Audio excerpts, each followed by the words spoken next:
এখানে সমস্ত দলের লোক আমরা সবাই যদি মিলে ঝিলে নিয়াত করি আজকের থেকে চরমনি ইউনিয়নে মাদক থাকবে না।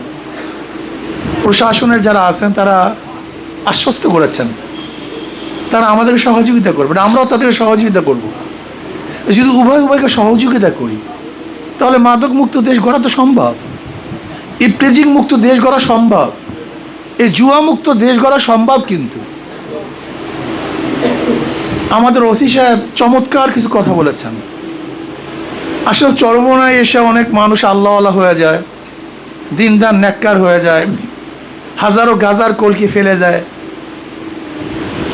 ইয়াবা ফেলে যায়, মদের বোতল ভেঙে ফেলে। কিন্তু চরমনি ইউনিয়নের মানুষ কিন্তু আসলে দেখা যায় অন্য ইউনিয়নের চেয়ে বা অন্য এলাকার চেয়ে খোদাভীরু আল্লাহ অনেক কম। আসলে দেখেন, নৈতিক শিক্ষা ব্যতীত যত আইন করেন, আইনের মাধ্যমে অন্যায় প্রতিরোধ করা যায় না, পারবেন না আপনি। আল্লাহর ভয় লাগবে, যে কথা ওসি সাহেব বলেছেন। এই ওয়াজ নসিহাত বন্ধ হওয়ার কারণে আজকে ধ্বংসের চরমে চলে গেছেন। উনি আজকে ওয়াজ করার আগেই ভয় পেয়েছেন যে আমাকে বলবেন ওয়াজ করতেছেন, নসিহাত করতেছেন। বুখারী শরীফের মধ্যে রওয়ায়াত আছে আদ-দীন ওয়ান নাসিহা, এই ওয়াজের নাম, নসিহাতের নামই দিন। আগে বাবা মা সন্তানকে নসিহাত করতো, বাবা এরকম করবি না, ওরকম করবি না, এইটা করবি না, সেইটা করবি না, এরকম চলবি, ওরকম চলবি। এগুলি আর নাই, বন্ধ হয়ে গেছে। আমি দেখছি আমাদের সন্ধ্যার পরে খেলা জুড়ছে, ফুটবল খেলে রাত্রে ইশারের পর। আমি যেখানে পড়বে ইশারের পর খেলবে, এটা কেমন কথা? একজন ছাত্র সন্ধ্যার পরে খেলতে নামে কিভাবে? এটা বুঝেই আসে না। এই খেলা শুরু করছে সন্ধ্যার পরে, ছাত্ররা এই আড্ডা মারে হাট খোলাতে।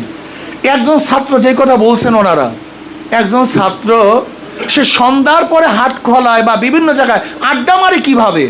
আমি তো বুঝি না তার মানিটা কি, সমাজের অবস্থা কোথায় চলছে, কি হচ্ছে। আমরা সচেতন হই, দিনদার হই, নেককার হই, আল্লাহওয়ালা হই। এই দুনিয়ায় আসল না, এই দুনিয়ায় শেষ না। আমরা এই দুনিয়াকে, এই জগৎটাকে, এই জীবনটাকে যদি প্রাধান্য দেই তাহলে আমরা কোনোদিন ভালো হতে পারবো না। এই জন্য আমি আমার এলাকার লোকদেরকে অনুরোধ করব, করজোর অনুরোধ করবো না, আসেন। আল্লাহ কালামে পাকের মধ্যে ফরমান, তুমি নিজে কিকু আনফুসাকুম আহলিকুম নার, নিজে বাঁচো আর একজনকে বাঁচাও, নিজে ভালো হও আর একজন ভালো বানো, নিজে নামাজ পড়ো আর একজনকে নামাজই বানাও, নিজে মাদক থেকে দূরে থাকো আর একজনকে মাদক থেকে দূরে রাখার ব্যবস্থা করো, নিজেও সচেতন হও আর একজন সচেতন করো, নিজেও দান করো আর একজন দান করো উদ্বুদ্ধ করো, নিজেও বাঁচো আর একজনকে বাঁচাও। ইনশাআল্লাহ আজকে এখানে যারা আসি আমরা সবাই ওয়াদা করতে পারি না যে মাদক মুক্ত, ইফতেজিং মুক্ত, জুয়া মুক্ত, অসামাজিক কার্যকলাপ মুক্ত এক সমাজ চরমনায় গড়বে ইনশাআল্লাহ। আমরা সবাই নিয়াত করতে পারি ইনশাআল্লাহ। কি রাজি আছেন ইনশাআল্লাহ সবাই?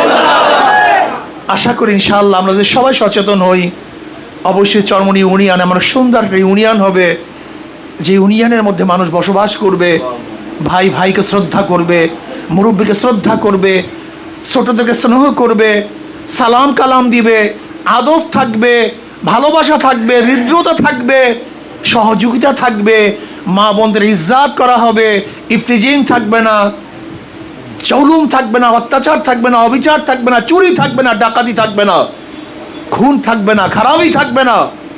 এক সুন্দর সমাজ আমরা গড়ব।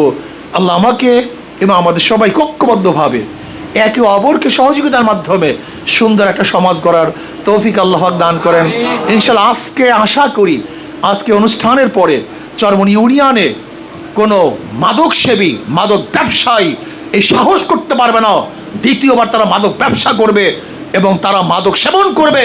চরমনি ইউনিয়নে দ্বিতীয় সাহস করতে পারবে না ইনশাআল্লাহ। আল্লাহ আমাকে এবং আমাদের সবাইকে সুন্দর সুন্দর প্রোগ্রামকে সাকসেস করার জন্য আল্লাহ আমাকেও কবুল করে নেন, আমাদের সবাইকে কবুল করে নেন। সবাইকে অশেষ শুকরিয়া, ধন্যবাদ জ্ঞাপন করি আমি আমার বক্তব্য শেষ করছি। আমার আলাইহিল বালাগ।